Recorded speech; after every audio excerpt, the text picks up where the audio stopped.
welcome Lauren Ridloff, who is joined by her interpreter, Ramon. Lauren, come on out. We can't wait to see you.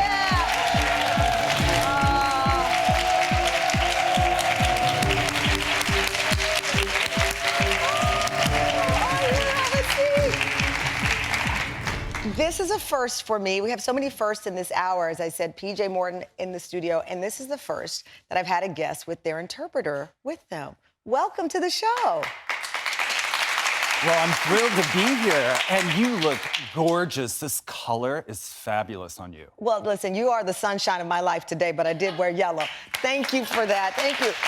Okay, you're on the cover of Elle magazine, Women in Hollywood issue. It's on the newsstands now. Talk about beautiful. This is a stunning photo shoot. You posted some of the behind. Look at you owning it on there. How did it feel to be in that moment? Well, I have to say, I'm just going back to the very first time that I learned that I was going to be on the cover of Elle. I literally was shooting a scene for The Walking Dead, and the scene was very emotional. It was an emotional scene. And then I got the news that I was going to be on the cover. I really had to act at that moment. It was such an honor to be on the cover, and I don't know if this is a first, but it definitely, for me, was so important that people like myself, you know, are represented and seen on the cover. I mean, the value of owning that space. Yes, exactly. And also, thank you. And just to the clothing, I mean, that full gown, I mean, it was such a wonderful experience, and styled by Elizabeth Stewart, I mean, who was dressing so many different stars. And, you know, she dressed me and I put it on, and the red dress is what we were talking about. That red dress. Yeah. I mean, gorgeous. I mean, Freddie. Oh, they wanted me to, you know, channel Diane Ross, and so that's what you see. That's what you see me channeling. I like it. I'm sitting here though, visualizing, Lauren. You're leaving the Walking Dead set with like mud and zombie juice all on you, and then you're in this couture. Exactly. I mean, it's so unreal, so unreal. I mean, completely a swap. I'm like, what am I supposed to do? One minute I have sticky blood on me, and then the next moment I'm wearing the most glam outfits. You know, your journey is incredible. You were born deaf. You have 2 children who are deaf as well. And it is incredible to see what you have accomplished in this short period of time. How do you describe it? How do you describe this journey that you've been on? Well, I'm in my 40s, and I never dreamt that in my 40s I would be putting on a superhero suit. Yeah. And it just never. I mean, I just thought, you know, I'm probably in a midlife crisis, but here I am sitting on your talk show talking about, you know, all of this, and it means so much to me to be able to, you know, break barriers. And I want to tell you that I am not the first deaf actor out there. I'm, you know, beyond not. And I'm not the first to have a leading role, you know, in a film. I'm not. But it's a really good time right now for deaf talent. And I think what it means to me, thank you. But I think what it means for me, just to be able to play a superhero, means that finally we actually can show the world the idea of deaf gain. I do not wake up in the morning and think, oh, gosh, I'm deaf. What challenges am I going to face today? What do I need to overcome? I don't. That's not how I go through life at all.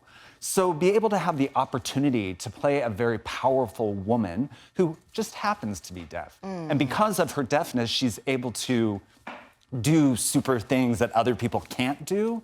So, I don't know, it's a blessing. Well, truly. I mean, listen, you said you are not the first, but when you look at yourself and your children, that's groundbreaking. I mean, you are a superhero at home. Yes, tell my boys that, please.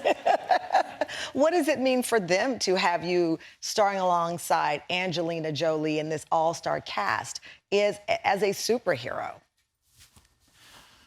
Well, my sons are 7 and 9, So for them, really, it's a learning experience, and they don't fully understand the concept of celebritydom.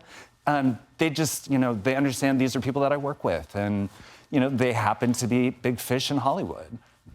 And for them, it's just about getting to hang out with some really cool kids on movie night. Angelina hosted movie night several times at the hotel that we all were staying at in the Canary Islands.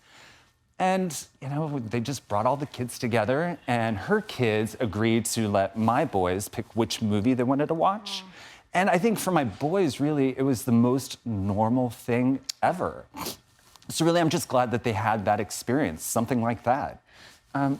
And I think that's when, they don't fully understand the role that I actually have currently in Marvel.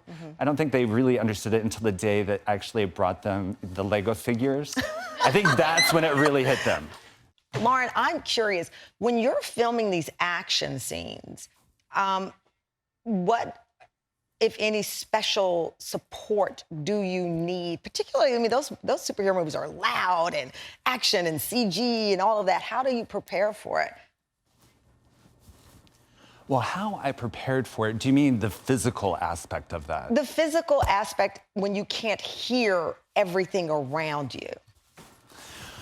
Well, first of all, my character, I don't know if everybody knows, I'm a speedster. And so, running is very natural to me. I've been a runner since high school. It's something that I do almost daily. So as to much of my surprise, when I first started training for this role, they actually told me that I had to stop running. They said, you have to stop, just don't run. And I thought, what? Really? So they wanted me to actually focus on building my core and have a physique of a sprinter as opposed to a long distance runner. Right. Very different physicality. So I did a lot of squats and a lot of core work. How many squats can you do? I'm not going to do a squat off in this gown, but how many can you do? Well, let's see. I'm a beast. That's all I'll say. I'm a monster.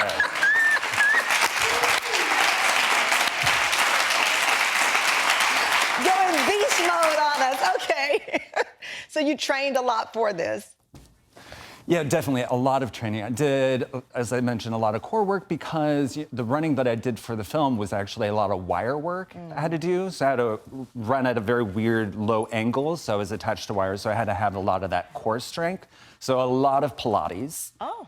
I highly recommend it if anybody hasn't tried it. It's amazing. I love it.